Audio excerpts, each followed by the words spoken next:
Welcome to the future, where the glass is half full and you'll need new glasses, where you'll be jumping from conclusions. The past is annulled, and a new future is born. Never before in history has so much meant so little to so many.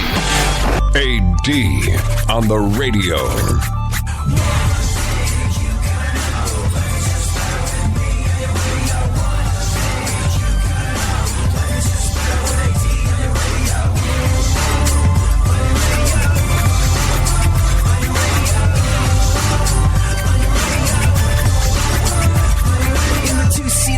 It's you and the senorita, woofer blowing up the tweeter, cause it's me up in the speaker. Knocking the mama seat top down like a player, and the sound up in your ears, it is the dopest rhyme say. I run a game like a cheater, I'm ballin' like they're a cheater. Complete on the marathon, I mean the very last meter. Competition defeated, cause you're my voice is just sweeter. So come on, follow the leader, plus I got the dopest of sneakers. In 1934, scientist Carl Sagan was born, Brooklyn, New York City. He earned a bachelor and a master's degree at Cornell. That's where my grandfather went. That's pretty cool. I wonder if they ever went to class together. I'd have to do the math and figure out their respective ages and see if that was possible. Anyways, Sagan earned a double doctorate at the University of Chicago back in 1960. He was a professor of astronomy and space science and director of the Laboratory for Planetary Studies at Cornell, co-founder of the Planetary Society. And what he did, and I know there's people that work in the world of science that kind of find this to be silly, but he kind of made science cool.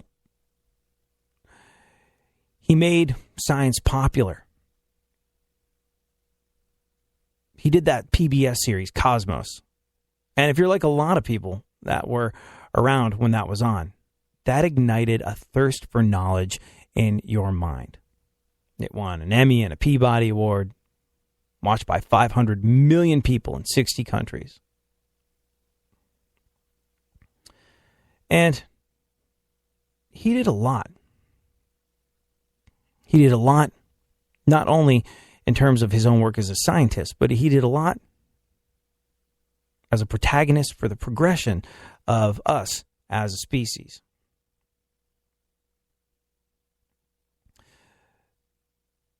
It's interesting. What was really important to Carl Sagan was the truth and the pursuit of it. And there was a really moving account of his final days. In, what was it called? It was the epilogue of his last book, Billions and Billions, Thoughts on Life and Death at the Brink of the Millennium. And it says, contrary to the fantasies of fundamentalists, there was no deathbed conversion, no last-minute refuge taken in a comforting vision of heaven or an afterlife. For Carl, what mattered most was what was true, not merely what would make us feel better. Now, the pursuit of the truth is what we do on this show. There's a lot of folks that are dedicated to the pursuit of truth that will stomp all over your beliefs, tell you you're stupid for believing some of the things that you do believe, and marginalize you for not thinking the way they do. It's not what we're about around here. It's not what this show is about. This show is about getting in a room full of people, some of whom are going to agree with you like you wouldn't believe, some of whom are going to disagree with you violently, and having a conversation. What's the old expression? Too much agreement kills a conversation. So there might be people that go, I don't know how you could be talking so nicely about Carl Sagan right now. He went to hell because he didn't subscribe to the religious beliefs that a lot of people do. And being able to coexist with folks that think differently than you is an important skill to have. So regardless of what you think of the Carl Sagans of this world, I want to share with you something he said that I've carried with me for a long time. He said it in The Demon-Haunted World, Science is a Candle in the Dark. And I feel like it can be applied to what's going on in this world right now, especially with regard to politics in the run-up to this election, where people are being called out on lies, half-truths, yet no one really does anything about it or seems to care. She should be indicted, but she still got my vote. Maybe he said wasn't strictly true, but he speaks to the little guy. One of the saddest lessons of history is this, according to Carl Sagan. If we've been bamboozled long enough, we tend to reject any evidence of the bamboozle. We're no longer interested in finding out the truth. The bamboozle has captured us. It's simply too painful to acknowledge, even to ourselves, that we've been taken. Once you give a charlatan power over you, you almost never get it back. Thanks for hanging out. At ADSXE is where you can join the conversation.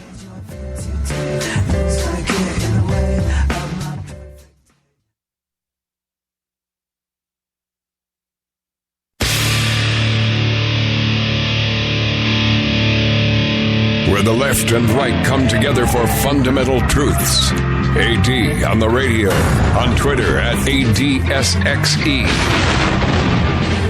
I do what I want, when I want, how I want. Every day you're going and working, running that rat race at that pace and that place will leave a bad taste for anyone, everyone working day after day. So buddy, I gotta say, there's gotta be a better way, yeah. And you do what they told ya, company man, feel it, a mindless little soldier. How can you live like that and maintain your composure? Before it's begun, your life's already freaking over, yeah. So Hillary's private email server. Did you hear how the blame was passed? The buck was passed on this one? According to the folks over at the New York Times, Hillary told the FBI during their interview that she was advised by who? Republican, although there's a lot of folks on the Republican side that refer to him as a rhino, a Republican in name only, because I think he voted for Obama. And by the way, I don't care if it's a Republican crossing party lines to vote for a Democrat or a Democrat crossing party lines to vote for a Republican. The more I see of that, the happier I am. People on the right give Colin Powell an unbelievably hard time for saying, hey, the Republican Party is racist. I voted for Obama because I couldn't get behind the version of the Republican Party that offered up a candidate last time out. Couldn't do it.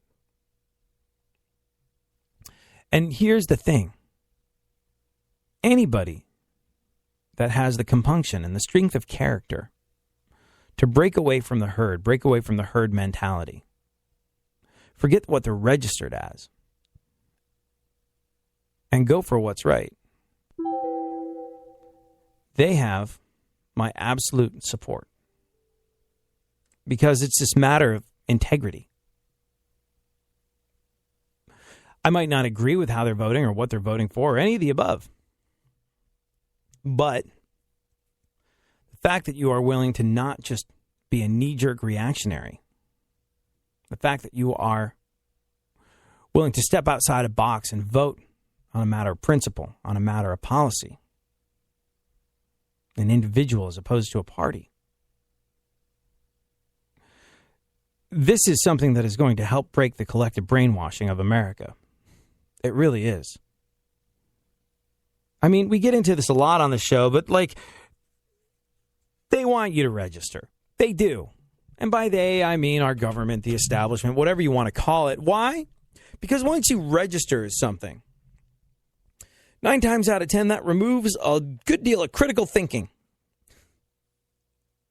And critical thought and sensibly worded questions are the enemy of a lot of people in power. And the less of that they have to contend with, the more they have a chance of just getting ahead and being able to do what the hell they want to do. Give you a perfect example. I'm on a bunch of different rock radio stations, all of whom play Metallica. Now, Metallica are a great band, but there's a lot of people that would take me to task over the Metallica songs I'm playing. How come you never play deep cuts from Ride the Lightning? Brah. These are conversations that I'm faced with at the grocery store on occasion when I'm just trying to buy food and go home. But here's the thing, and I'm not complaining. I'm just shocked anybody like part of the appeal of radio is people don't recognize you, so you can go on about your day. And ever since like having a blog and being on the radio has become a thing, well, there's like, you know, millions of people that visit blogs on a regular basis. So that being the case, I often get accosted in the middle of the grocery store about my choice of Metallica or lack thereof. So, in these situations, there's one of two ways it can go. One, drunk guy walks up and asks me about a specific Metallica song. To which I reply, hey, look over there. Isn't that James Hetfield? And they go, what? And I go, thanks for listening. And they go, okay. And I don't have to deal with them drunkenly slobbering all over me and asking me why I don't play the right Metallica deep cuts. However, if someone accosts me in a well-thought-out and sober kind of way, I have to have a conversation with them. And I will always do that. Why? Because it's the right thing to do. It's a respectful thing to do. This person has made my little show a part of their afternoon on a daily basis. They want to talk to me. I can talk to them about that.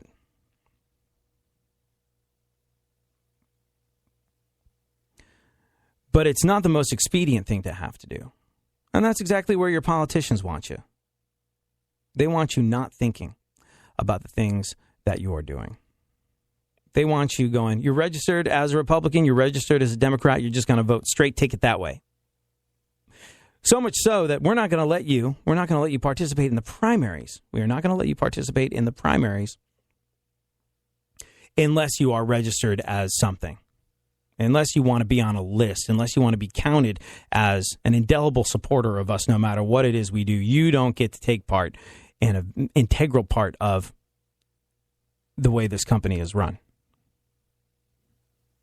And a lot of people would say, company? I would say yes.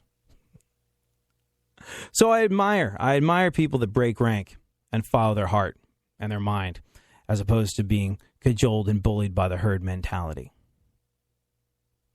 So I appreciate what Colin Powell has done.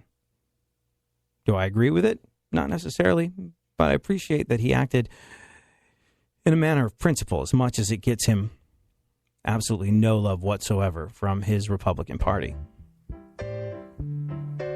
But it was interesting how Hillary Clinton managed to pass the buck on to Colin Powell.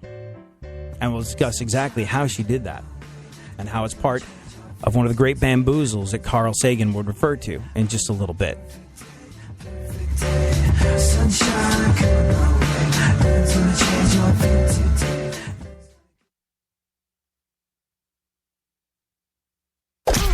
Don't get the blues, get all the news. We mean all of you guys out there in Radio Land. All aboard! He's back.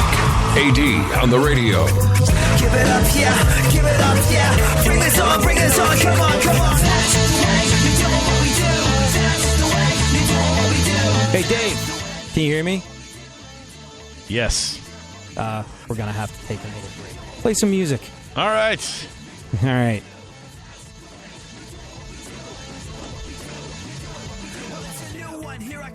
Coming again, taking it back to the place where I'm picking up the pen. And before I started, it's already a killer. When you know that you're good, I gotta say that it's a thriller. Hey, I do it my way, bitch. Taking advantage of the gift, we gotta make it and pay to play. So what do you say, bitch? What do you say? Is it that what I did just blew you away? I'm ripping you up, tearing you down, checking it out, gonna be making a kick, cause that's what I am all about. I got clout, and I don't have to shout it, but I will cause I can help that I am buzzing about it. Check what I say, I only do it my way.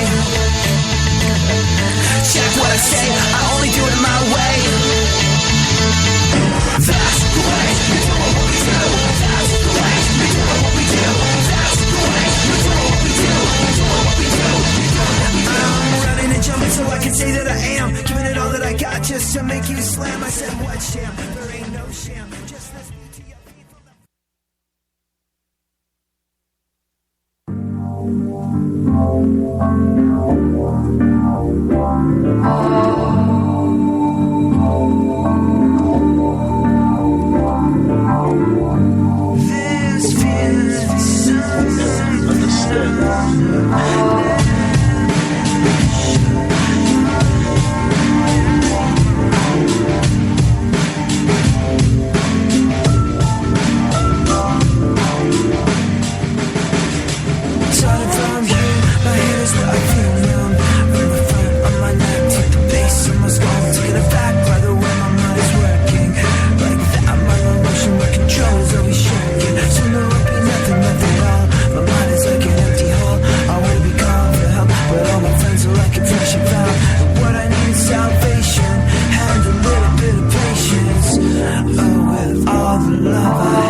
to sit inside with the feelings that are associated with the sad life that I'm bringing. The tears and the singing. Being alive isn't a gift when there's so much you have missed. And so little ring true. The words to you by the people you trust. When it all came down to choosing your ideas, developing your fears. Why sports I always what a life.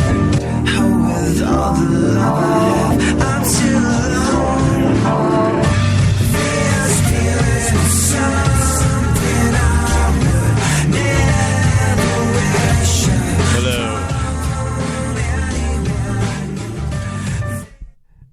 All right, you back? Yeah. Okay, we good? We are. Are we still live? Yeah, we're on still Spreaker? live on Spreaker. So anybody listening on Spreaker just got a nice little extra show. Oh, good. That's how you know it's live. Did you talk while I was gone? I didn't talk at all. It's the. It was. I just let your music. music play. I let your music do the speaking. So. Oh, good. It is the split allegiance that one must deal with on a regular basis. When one runs a radio station, when one has clawed their way to middle management, which is essentially code for babysitting adults, and doing something like this as well. All righty then. Where were we? We were getting ready to start segment 2, I believe. Okay. Were we? I believe we were. Yes. All right. We're good to go. Getting ready to go for 7. Yes. All right. Well, let's discuss Colin Powell. All right. And how. All right. How Hillary Clinton managed to back the bus right over, and we'll do that a little later on in the show. And now we'll get to the news. Yeah, shall we do that? Right. No, let's get to the news. Yeah, stand by. Hold on one second. I got to fix something here. We got an issue on the recording process, so now I got to fix we this. do? Yeah. Well, I'm so glad that we can peel back the curtain and let people know this is radio. This is live without a net. This is what happens when you this is what happens when you work. Yes. Essentially at the Death Star of talk radio, this big, powerful behemoth of talk radio that we are ready to by, yes. Okay. We're ready to go for 15. Bazillions of dollars of equipment with C students in charge. That's right. I made the honor roll, dude. Come on. All right, stand by. Don't get the blues, get all the news. We mean all of you guys out there in Radio Land. All aboard! He's back. AD on the radio. Give it up, yeah. Give it up, yeah. Bring us on, come on. That's the way you do what we do. That's the way you do what we do. That's the way you do what we do. You do what we do. You do what we do. That's the way you do what we do. All righty then. We'll talk a little bit today about how Hillary Clinton managed to back the bus over Republican Colin Powell when it came to her private email server in just a little bit. Right now, though, Dave Hines, who is in for super producer Barry Funkhauser as he vacations across New England. What's going on in the world? Oh, yes. How are you? I'm doing well. I've been reading a lot of stuff. This is interesting and scary. You hear that Tom Brady cut his thumb while he was cleaning his cleats? You know, I don't know why. I don't know who I expected does this sort of thing for him, but I was like, Tom Brady cleans his own cleats? Right. I'd still rather have half a thumb and wear cleats instead of a full thumb and wear Uggs the way old Tom does. I wonder if he then dabbed his blood on the blind to restore eyesight to those that had lost it. I think part of that is the faith that Pats fans have. You know, I wonder. I mean, it did kind of freak me out because I saw this earlier in the day. I was like, Tom Brady cleans his own cleats. That's kind of cool. You know, that's kind of down to earth of him. But I wonder if it's like baseball players. Like baseball players work in their own glove because it's such a specific and individual thing. Like, you know, when you get a brand new baseball glove, you can barely move it, and everybody has their own thing that they do to it. You know, you rub it with that Neat's foot oil stuff, and use it to get you some give and things of that nature, and you loosen up the ties on the webbing and things like that. And it's a very individualized sort of thing. And for that reason, baseball players kind of insist on doing it themselves. They don't have a glove breaker inner. or anything like that. But they go for it, and like these gloves last for years, and they always have 2 or 3 in various stages of being broken in. And like, right. well, I use this when I'm just warming up, and that way it'll be ready to play next year. Like, it's that much of a thought out process for ball players and their gloves. And maybe it's the same thing for cleaning your own cleats if you happen to be the winningest quarterback in the history of winning quarterbacks. I don't know, but I was interested and amazed to find out that he cleans his own cleats, especially because, you can cut your thumb while you're doing that. And bearing in mind that you can cut your thumb while doing cleats, it's exactly the sort of thing that people that pay Tom Brady's salary go, you were doing what? With your hand? The throwing one? Oh, you idiot. You idiot. We clearly have resources. Why are you cleaning your own stuff? Like, I would imagine that, it's not the same individualistic thing as breaking in a baseball glove. So, yeah. Anyways, what else? Attorney Monique Presley is no longer representing Bill Cosby. Things keep getting worse and worse for the cause. I mean, look.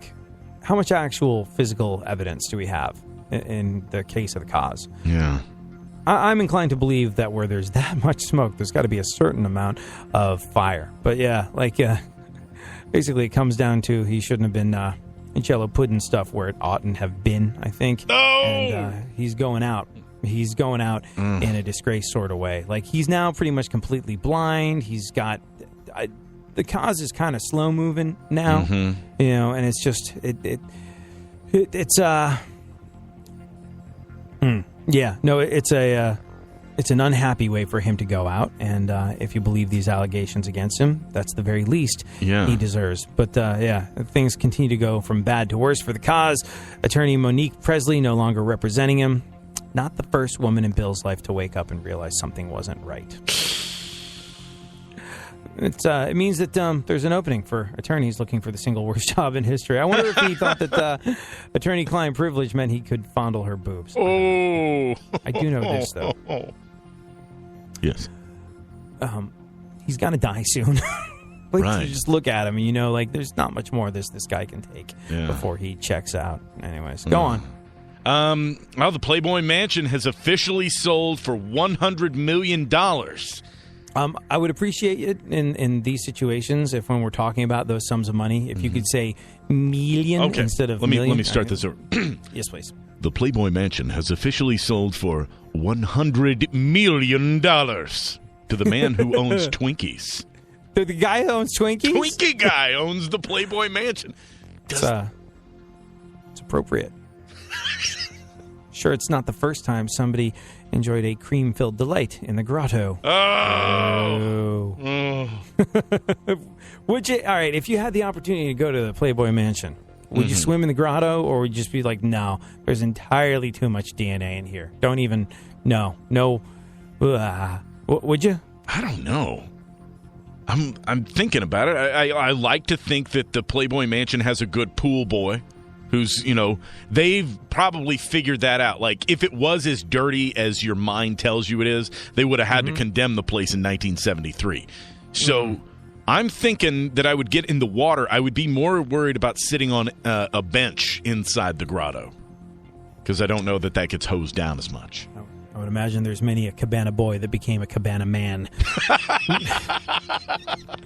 Not far from Guys, we're going to have to start grotto. calling Lester Cabana Man now. Look at him. Miss September. Interesting that in this situation you played out in your head, you gave him the name Lester. Lester the Cabana Boy. Lester. Yeah. Why not? Go on. What else? Okay. Modern Family's Ariel Winter says that she's not a fan of either presidential candidate. Ariel Winter from Modern Family? Mm-hmm. Oh, sorry.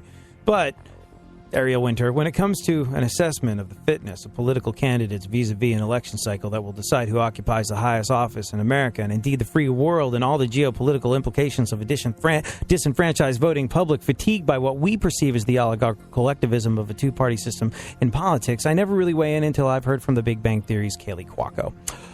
Go on. I love that. Jan from the Brady Bunch sold her Malibu home for $3.9 million. million. How many millions do we need to get into before we say it that way? I want to make sure I get it right. Oh, just, Anytime the word million comes up, that's how we say it? Yes. Good. And replace the first I with a series of E's. $1 million.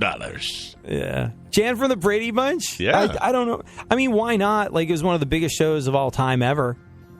But I'm encouraged and surprised to know that she had a home in Malibu worth $3.9 million. Of course, Marsha probably could have gotten another million at least, but nevertheless, good for Jan. Good for Jan Brady. Go on. Yes, Cleveland Browns quarterback Robert Griffin is getting a divorce. Sad, really, when you think about it. Like, you know what comes to mind, really, when you're watching sports? Like, you got these people that are gifted athletes, and they play at a level that you have to play to be in the NFL or Major League Baseball or to be on the Olympic team. And you have to assume that, like, aside from genetic anomalies, like Michael Phelps, who, look, is taller than the average person, has a much longer torso than the average person proportional to the rest of his body, has enormous flipper feet and freakishly long arms. Like, he basically won the genetic lottery when it came time to decide who would be good at swimming and who wouldn't. But besides folks like that, besides the genetic anomalies, they're basically all athletes with a similar degree of skill. And bearing that in mind, you got to kind of imagine that most sports are 99.9%. Once you've the 1% is being good enough for that sport to compete. The 99%, these are games, these are sports played between the ears. They are 100% mental. So when you have someone like Robert Griffin, who's going through a tough time right as football season's getting ready to start, it really makes you wonder how it's going to affect his game, because how's it going to affect you mentally? I mean, Cleveland Browns quarterback Robert Griffin is getting a divorce, and that's sad, and probably not going to do much for his career. I mean, playing quarterback for the Browns, that is. That was a lot of work for not very much payoff, but I think I made my point. But you got in a good Cleveland Browns dig, and so it's worth it. Yeah. Snuck up on you, didn't it? I did. It did. I was not expecting that. Oh, dude. It'll be one of those that you laugh about on the way home in the car. You'll be like, That was a grenade joke. That was a grenade joke, yep. Yes. Pull the pin on that, baby. Oh, let's keep doing more of this radio stuff. What else? So, this is insane. Shaquille O'Neal will be in the ring at WrestleMania 33. I believe he's been preparing by fighting Charles Barkley for the last chocolate chip cookie. I mean, Shaquille O'Neal, like, I got a lot of time for that guy just because he appears to be having so very much fun. Yeah. You know, totally comfortable with his place in history and in the world and not too bothered by anything. Like, and I get the feeling that that's how he's been his entire life. Like, he always just seems to be having a laugh, having fun, mind-numbingly good at playing basketball, and like a Michael Phelps, sort of like a genetically gifted freak of nature that was predisposed to be better at basketball than anybody else on the face of the planet, had a natural ability, then worked really, really hard to hone it. But during the entirety of the time that we've been aware of Shaquille O'Neal, I've always found him to be an amusing guy that smiled a lot and wasn't afraid to be incredibly silly. Did he play a genie? What was that movie? Like, I know he played a superhero. I know he had a rap album. Yeah, what was the other? What was the movie? Was it Shazam? Was that the name of the movie? Something like that. I don't know. I'm not sure. I think it's something that would now be viewed as a scotch racially insensitive. Kazam. The way he was Kazam. Yeah. I think now that would the whole premise of that movie might now be viewed by some folks as being racially insensitive. But like, he had a blasty blast doing it. I think he's had a blasty blast doing absolutely everything. We should all try and be more like Shaq. You know, being genetically gifted and a bazillionaire probably makes it easier to have a permagrin on your face. Right. But nevertheless, I still think that we could all learn a thing or two from Shaq's attitude. What else? Oh, man. Let's see. Some Trump supporters actually think that Hillary Clinton's hiding the fact that she had a stroke. That's the whole thing. That's the Hillary's Health hashtag that you might have seen trending on Twitter. Yeah, it's an interesting one for sure. Like a lot of people going, hey, is there some sort of neurological problem happening here? Is there a blood clot on the brain? Did she have a stroke? We demand that she gets a checkup or an MRI or something and that we have access to this because, there's been these speeches, like we've seen a couple of them where she's talking and then her mind or her face kind of goes blank. She appears to lose the thread, and maybe she saw something shiny. I can't keep... Look, I have the attention span of a gnat. Like, I have the worst ADD on the face of the planet. So, anything. If someone were to walk by the little window that I look out of while I'm doing this broadcast, which has got this teeny tiny paper-thin glass slit in it, so you can kind of see what's out in the hallway, but not really. But if somebody walks by, shiny squirrel... I'll be like, what? Huh? Who? Huh? Where am I? Who said that? And so maybe she's just losing the plot in that way. But understandably, a lot of Trump supporters are going, hey, Hillary Clinton doesn't look like she's all there. This is the person that will potentially have their finger on the button that could fry us all.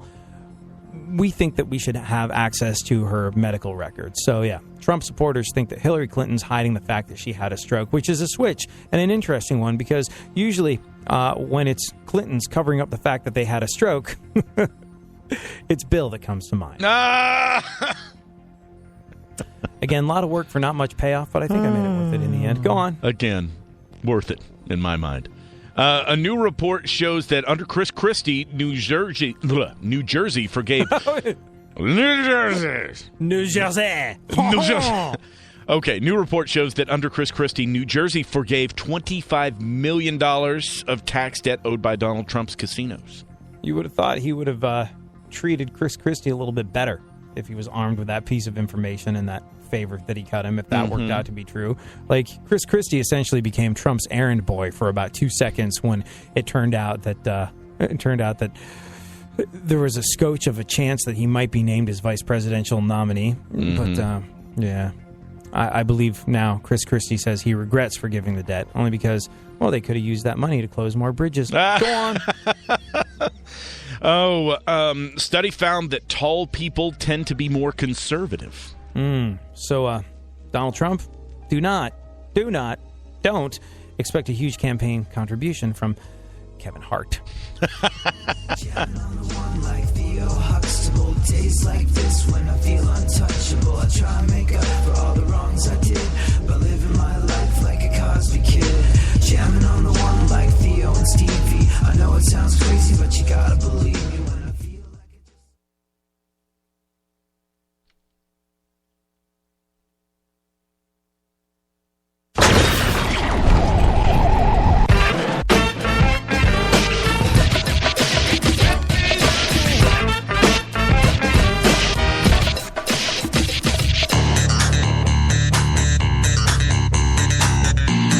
Now, more AD on the radio.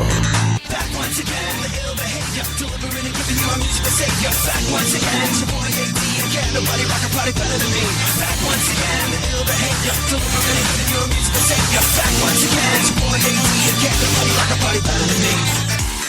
So, I found out the other day that I'm going to get an office mate. Do you have an office, Dave Hines? I don't in my current situation because I work out of a studio all the time. But when I had an office, I had a similar conversation about getting an office mate.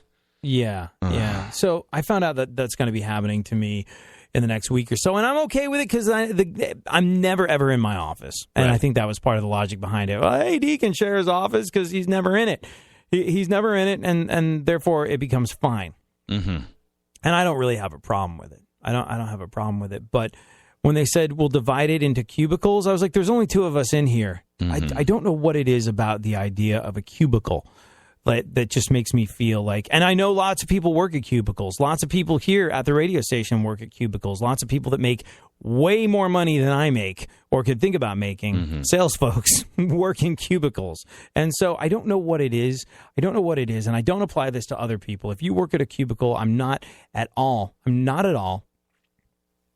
casting aspersions on your life or your life choices or your career or anything like that. But for me, a guy that has worked unbelievably hard for his entire life, basically doing everything I could to avoid that cubicle workplace situation, it just feels like so much fail that my office is being divided into cubicles. Like that's a thing. That's, like a punk rock kid in a band, that winds up on the radio, on rock radio stations, and is known for being a bit of a flamethrower on the air, doesn't want to think like, this is what I've been working toward. Life in a cubicle.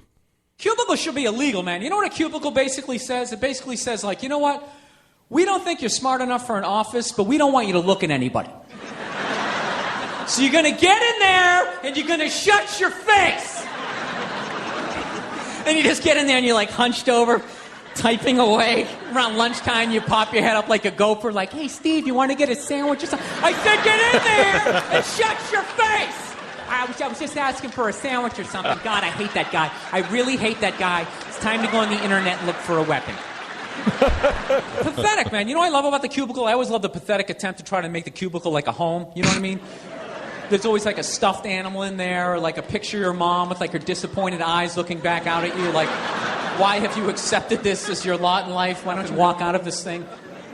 I'm telling you, those people need to be rescued. You ever walk by a cubicle? The person in the cubicle always looks back out at you. Because they're starved for some sort of human contact. They'll just start up a conversation like, hey, is it raining out? I haven't seen the sky in like 6 days. They don't let us look out the windows. Bill Burr on cubicles. And I was okay with having an office mate. Like, I was okay until they said we'll divide it into cubicles. I was like, can't we just have 2 desks in here? Why do they have to? Like, I don't need to be separated from this dude. I don't need a wall between us in this one office. That's silly. And they're like, well, it divides it and makes it, more his space and your space. And I was like, I like this guy. I'm cool sharing an office space with him. And like, this is a dude that I enjoy his company, and I enjoy our little chats. And the one thing that gave me great cause for pause about the entire situation, though, was the fact that he's another guy that works at a different radio station performing a similar role that I do. And when I found out we were going to be office mates, I was like, let's make the best of this. And I, with gleeful abandon, skipped down the hallway to say hello to him and let him know that he was going to be my roommate, and be like, hey, roomie, what's up? And I opened up the studio door where he was, and I got hit with a smell that made my eyes water. Oh, no. He was like, oh, dude, sorry. Just FYI, I just ripped ass in here. I was like, this is, and it all came crashing down around me. I was like, this is the person that I'm going to be sharing my workspace with. F. And I was like, what the hell have you been eating? He's like, and he works out constantly. So he's just like, mostly like lean protein and shakes and smoothies. I was like, oh, lean protein, shakes and smoothies. Your ass does this a lot, doesn't it? He was like, I was like, just spill it now. I need to know that office doesn't even have a window, and I like to keep the door shut, but I don't think that's going to be an option. And while we were doing this, he let rip another one. I was like, I was going to say you should visit a doctor, but forget it. You need a priest. You need someone to exercise what's going on in your lower digestive tract. That's not good. So, yeah. Yay. Do you have anything that you like that's really stinky? See, he's a nice guy. I'm not getting into cubicle wars. Yeah, stink warring him. Not going to be a thing that I do. It's not cool. It's not okay. I'd rather be part of the solution than part of the problem. But given the proclivities of his colon, I think being part of the solution will be just making the studio even more my home than I have in the past. Less office time. Yeah, less office time. We'll wait and see how it all plays out. Speaking of time, how much of that do we have? We have just less than 2 minutes here on this segment. Less than 2 minutes until the show's over? No, we got a whole other segment. We got less than 2 minutes before we got to take a break. Let's do a couple pieces of news. Oh, yes. And then when we get back, we'll talk about Colin Powell having the bus backed over him by Hillary Clinton. Okay, so this is interesting. A family in Scotland claims a ghost in their home levitated their dog. I believe scientists are calling it further proof that alcohol makes people hilarious. Go on.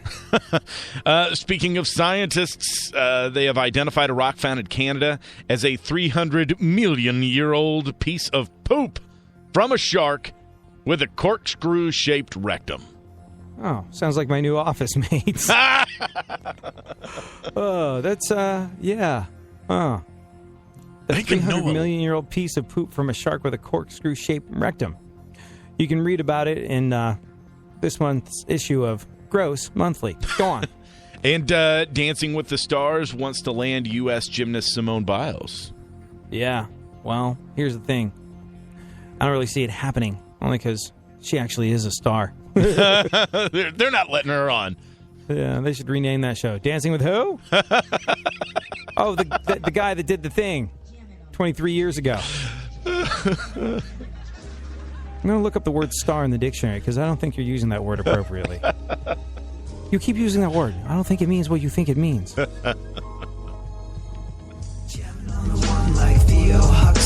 Days like this when I feel untouchable, I try and make up for all the wrongs I did by living my life like a Cosby kid, jamming on the one like Theo and Stevie.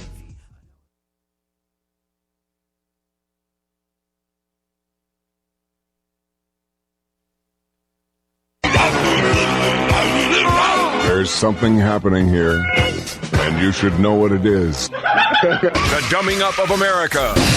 Now, more AD on the radio.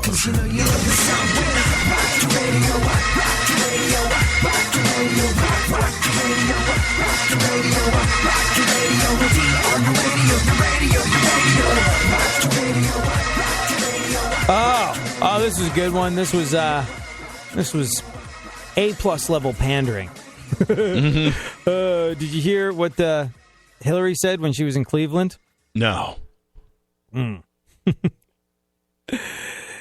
Hillary was in Cleveland, and she said, quote, Donald Trump says we don't win anymore. Tell that to the Cavaliers.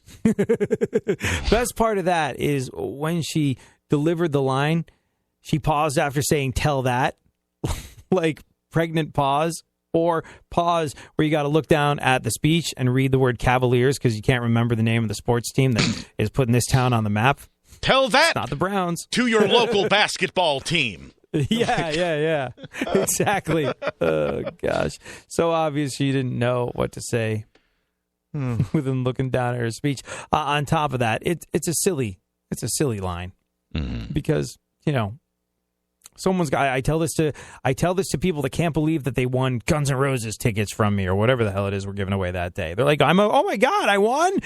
And I say, yes, somebody has to win every day. And today it's you. And I tell that to people that say, well, why am I going to bother entering? I'm not going to win. I was like, really? Somebody has to enter every single day. Someone has to win every single day. It might be you. Mm-hmm. But yeah, it was A+ level pandering. Yes.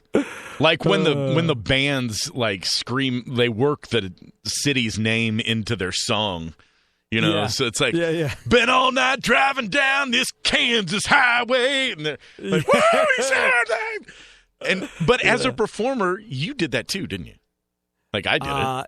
Anytime you're in another city, you got to throw them some love, if it makes sense. No, I would always be, you know, and again, goes back to the time that I was in a band and probably now applies to the time that I was on the radio. If I'm on the radio, if I was able to pander, if I was able to be, if I had less integrity, I would probably be living in a bigger house and driving a much nicer car than I am. Rather than the turn-of-the-century Mirthmobile with a tape deck in it, I could be in a brand new, something really cheap. I don't know what. But, like, here's the thing. I could never bring myself to do it. I could never bring myself to be like, it's so great to be back in. Looks down at the set list to see what city we're on.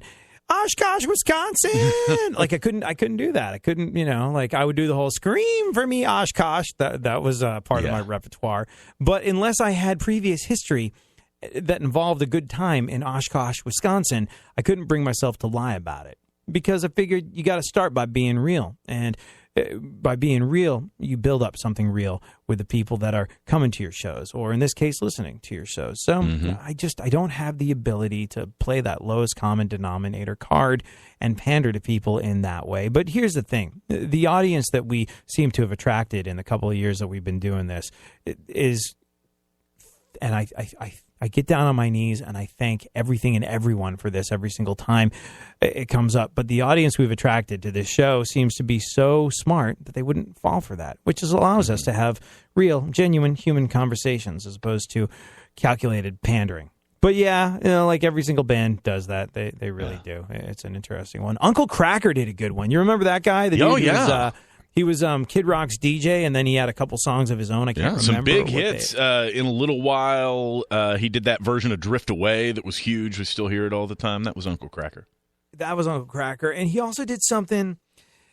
He had a song that went like, spin like a record. Like, you make me fall like a something, spin like a... Well, he did versions of that where he said spin like a record and then changed the lyric to feature whatever the hell radio station it was being played on. I was like, oh, now that's A+ level pandering. But actually kind of cool that he took the time to do it. I like that. I appreciate it. Country music does that a lot, too. They would always have, like, there's that one line of, the real line in the song might be listening to a radio on Saturday night, but then they have, Blake Shelton go in there and be like, listening to the Bull on a Saturday, and then go through like every possible animal that a country station would be named after. And then listening to 94.3, that whole thing. And it just kept... Are all country stations named after animals? Many of them were at this time. The wolf, the bull. I have worked on the wolf, the bull, the coyote. Coyote? Yeah, I've worked on a coyote before. There's lots of things. It'd be sad to be on in a market where all the good animal names are taken up by other radio stations. So you have to 103, the reticulated giraffe. Yeah, we're running out of names. We got nothing left. The hippo. Speaking of hippos, let's discuss all-you-can-eat buffets. All-you-can-eat buffets? Horribly long lines. I don't understand. It's an all-you-can-eat buffet. And there are lines down the street. Why? You pay when you get in. There's a bunch of food. You go up, you grab the food, you sit down. And repeat the process over and over again. People starving to death at the end of the line. Why? I'll tell you why. Skinny people. Skinny people browse. You look at the food. You ask questions. Oh, now look at that over there. That looks good. Now, is that chicken or fish? It's chicken! Grab it and get out of the way! Oh, everything looks so good.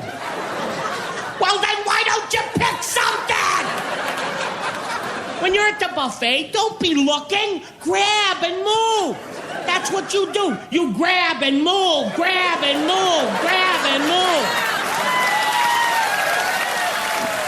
John Panette on all-you-can-eat buffet etiquette. I went to an all-you-can-eat buffet this past Sunday, just gone by. It was like, I was supposed to be meeting someone for lunch, and we get there, and it was like, oh, we don't have lunch. We just have the brunch buffet until like 3 o'clock in the afternoon. I was like, I didn't wear stretchy pants, and I'm meeting someone that we're friends, but I don't know if we're good enough friends where I want to completely disregard any level of self-respect that I have in front of him. Like we're buddies and everything, but like if I'm going to pay like whatever ridiculous sum of money it is for an all-you-can-eat thing, I'm going to try and get every last penny's worth out of that food. But like I did it, and I made the classic mistake. It was breakfast time, and what did I do? I went for the bagel. The cheap starches that allow you to get absolutely no bang for your buck whatsoever. When instead I should have just gone directly for the crab legs and the smoked salmon. I was just like, what am I doing? I should be hitting the expensive meats and hitting them hard, but I did it all wrong. And I still suffer from a certain amount of regret from not having buffeted correctly over the weekend. I can tell you, man, I come from an area of Springfield, Missouri, more restaurants per capita, I think, than any other city in the world. And that may or may not be true, but there's a lot of restaurants and a lot of all-you-can-eat buffets in that part of the country. I'm telling you. There's a trick to doing that right. What's your trick? Well, first off, you got to go to a place that you like, but like you said, you got to go for the high-dollar, most bang-for-your-buck items, like the crab legs, the seafood, the steak, that kind of stuff. You want to get those things. The things that you're going to be upset that you missed Yeah, need to be skip the the first apps, things. move right to the surf and turf. Yeah. Why not? And make a taco with soft serve ice cream in it if you want to. I don't know. You can do whatever you want in there. That's what I was worried. You were like making meatball tacos with mac and cheese on them. You're like, I don't have any self-respect. Because you start playing with the food, maybe. I used to work with, and they're really delicious. I worked with a little chain restaurant, sort of like a chain Mexican place in Houston called Burritos. Now, Burritos, I really like that place for a couple of different reasons. One, the food truly was delicious. Yeah. Two, they didn't have freezers on the premises.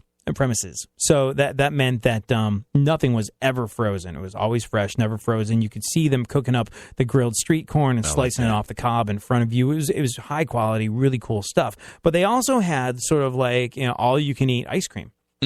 Like that sort of soft serve stuff. Yeah. Like you can get as much as you want. And they also had one of those really nifty soda machines where you could make your own concoctions of stuff. And that didn't matter to me. What mattered to me was that they had root beer. I love root beer. Not enough places have root beer. But then I worked out, and we would talk about them on the air. We do these live commercial endorsements for them. And again, Burrito is a company that I had no problem doing it because the food was fresh and delicious, and you could order with an app and pick it up. And there's just so many things about it were awesome that I loved the time that I spent working with them. But the one thing that I cottoned on to pretty quickly after going there once, I was like, hey, they have unlimited soft serve ice cream. They also have root beer floats. I was like, holy crap, for $1.99, you can have all you can eat or drink or whatever you want to call it, root beer floats. I was like, unlimited root beer floats at Burritos. And they're like, could you maybe not say that? That's been bad for business. Stop it. It's not the reason why I don't work with them anymore, but it didn't help. I'm sure they were like, it's a great thing, but we don't need to alert the entire universe to your your root beer float. Should we get some ads back on the AD show again? No. Remember the root beer float incident of 2013? Yeah. We were out of root beer. It did not end well for them. Speaking of things not ending well, how much time we got? We got, let's see, we got 2 minutes, 3 minutes. All right, we can do this quick. Colin Powell.